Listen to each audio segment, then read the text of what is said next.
Commodity market पर भी देखने को मिला, सोने का भाव आज रिकॉर्ड स्तरों पर पहुंच गया। आगे भी सोने में तेजी जारी रहेगी या नहीं, इस पर पूरी जानकारी दे रही हैं हमारी सहयोगी मनीषा गुप्ता। यूएस के रेसिप्रोकल टैरिफ्स लगने के बाद सोने में हमने पूरा फायदा आते हुए देखा है। टैरिफ्स 10 से 50% तक लगाए गए हैं काफ़ी कंट्रीज़ में, और इवन एज बाकी एसेट क्लासेस में हमने एक रिस्क ऑफ या रिस्क एवर्जन वाली स्थिति बनते हुए देखी, लेकिन पूरा फायदा यहाँ पर सोने में आता हुआ नजर आया। रीजनल इक्विटी मार्केट्स में गिरावट थी। अगर आप क्रूड की बात करें तो वहाँ पर 4% की गिरावट है। हमने चांदी में 3% की गिरावट आते हुए देखी। कॉपर, एल्यूमिनियम, जिंक जैसे मेटल्स में 2 से 5% तक की गिरावट भी दर्ज की गई, लेकिन सोने ने इसका पूरा फायदा उठाया है।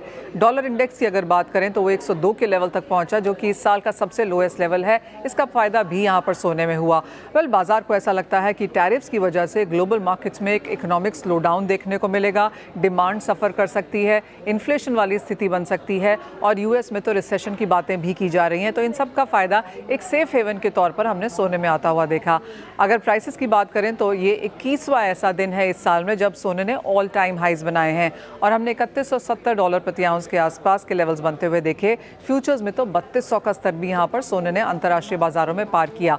जहां तक भारतीय बाजारों की बात है, यहां पर भी नया ऑल टाइम हाई है, और मार्केट्स को लगता है कि वो दिन बहुत दूर नहीं जब जीएसटी और मेकिंग चार्जेस जोड़ने के बाद आप लाख रुपए के ऊपर ऑलरेडी यहां पर काम करते हुए नजर आएंगे।